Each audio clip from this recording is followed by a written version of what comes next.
ਅਗਲੀ ਖਬਰ ਵੱਲ ਚਲੀਏ। ਕੈਲੀਫੋਰਨੀਆ ਦਾ ਅਨਪਲਾਇਮੈਂਟ ਦਾ ਜੋ ਬਜਟ ਸੀ ਕਿਸੇ ਟਾਈਮ ਤੇ ਉੱਤੇ ਬੜਾ ਪੋਜ਼ਿਟਿਵ ਸੀ।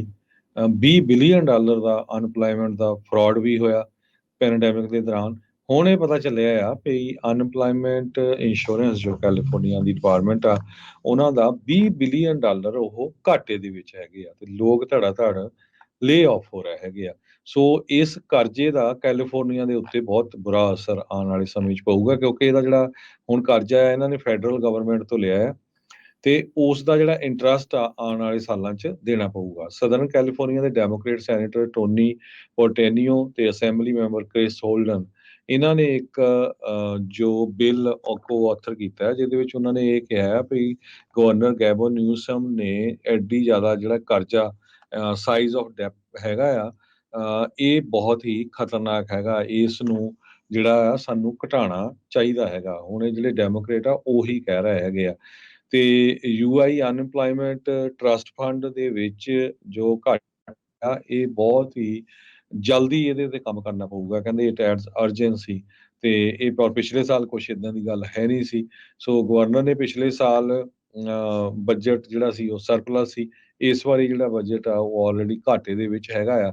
ਸੋ ਜਿੰਨਾ ਕਰਜ਼ਾ ਹੁਣ ਇਹਨਾਂ ਨੇ ਅਨਪਲਾਇਮੈਂਟ ਲਈ ਲਿਆ, ਕਹਿੰਦੇ ਵੀ ਆਉਣ ਵਾਲੇ ਸਾਲਾਂ 'ਚ 3 ਬਿਲੀਅਨ ਤੋਂ ਲੈ ਕੇ 7 ਬਿਲੀਅਨ ਦੀਆਂ ਸਿਰਫ ਇੰਟਰਸਟ ਪੇਮੈਂਟ ਹੀ ਕਈ ਸਾਲਾਂ ਲਈ ਦੇਣੀਆਂ ਪੈਣਗੀਆਂ, ਲਗਭਗ 2033 ਤੱਕ।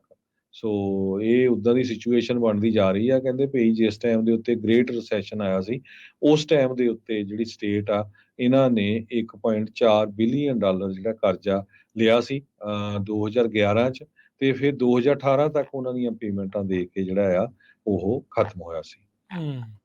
ਜੀ ਜੀ। ਅਗਲੀ ਜਿਹੜੀ ਹਰਜੋਤ ਸਿੰਘ ਜੀ ਗੱਲ ਕਰਦੇ ਜੀ, ਇੱਕ ਬੰਦੇ ਨੂੰ ਗ੍ਰਿਫਤਾਰ ਕੀਤਾ ਗਿਆ ਹੈ ਅੱਜ। ਇਸਨੇ ਸੈਨ ਫਰਾਂਸਿਸਕੋ ਦੀ ਪੁਲਿਸ ਕਾਰ ਦੇ ਉੱਤੇ ਪਾਈਪ ਬੰਬ ਸੁੱਟੇ ਸੀਗੇ। ਇਹ ਬੰਦੇ ਨੂੰ ਇਸ ਲਈ ਵੀ ਲੱਭ ਰਹੀ ਸੀਗੀ ਪੁਲਿਸ। ਪਹਿਲਾਂ ਉਹਨੇ ਚਰਚ ਦੇ ਵਿੱਚ ਇੱਕ ਬੰਦੇ ਨੂੰ ਜ਼ੋਰ ਦੇਣੀ ਸੁੱਟਿਆ, ਜਿਹਦੇ ਕਰਕੇ ਉਹ ਬੰਦਾ ਬੇਹੋਸ਼ ਹੋ ਗਿਆ ਸੀਗਾ। 42 ਸਾਲਾਂ ਦਾ ਕੰਕੜ ਦਾ ਰਹਿਣ ਵਾਲਾ ਇਹ ਬੰਦਾ, ਉਸ ਨੂੰ ਕੈਲੀਫੋਰਨੀਆ ਹਾਈਵੇ ਪੈਟਰੋਲ ਆਫਿਸਰਸ ਨੇ ਮਾਰਟਿਨਸ ਦੇ ਵਿੱਚ ਜਿਹੜਾ ਸੈਨ ਫਰਾਂਸਿਸਕੋ ਦੇ ਈਸਟ ਵਾਲੇ ਪੂਰਬ ਵਾਲੇ ਪਾਸੇ ਪੈਂਦਾ ਆ, ਉੱਥੇ ਗ੍ਰਿਫਤਾਰ ਕੀਤਾ ਹੈ। 30 ਮਿੰਟ ਤੱਕ ਪੁਲਿਸ ਜਿਹੜਾ ਹੈ ਇਸ ਦਾ ਪਿੱਛਾ ਕਰਦੀ ਰਹੀ ਹੈ। ਹੁਣ ਇਸ ਨੂੰ attempted murder, unlawful possession of explosive device ਤੇ ਹੋਰ ਜਿਹੜੇ ਕ੍ਰਾਈਮਸ ਦੇ ਸੰਬੰਧ ਵਿੱਚ ਗ੍ਰਿਫਤਾਰ ਕਰ ਲਿਆ ਗਿਆ ਹੈਗਾ ਆ। ਸੋ ਕਹਿੰਦੇ ਵੀ ਉੱਥੇ ਇੱਕ ਐਤਵਾਰ ਨੂੰ ਚਰਚ ਦੇ ਵਿੱਚ ਕੰਮ ਜਿਹੜਾ ਚੱਲ ਰਿਹਾ ਸੀ, ਉਹਨਾਂ ਦਾ ਅਰਦਾਸ ਸਮਾਰੋਹ, ਜਿੱਥੇ ਇਹਨੇ ਆ ਕੇ ਹੜਕੰਪ ਜਿਹੜਾ ਆ ਉਹ ਮਚਾਇਆ ਸੀ ਤੇ ਉਸ ਤੋਂ ਬਾਅਦ ਪੁਲਿਸ ਦੀ ਗੱਡੀ ਦੇ ਉੱਤੇ ਇਸਨੇ ਪਾਈਪ ਬੰਬ ਵੀ ਸੁੱਟੇ। ਜੀ।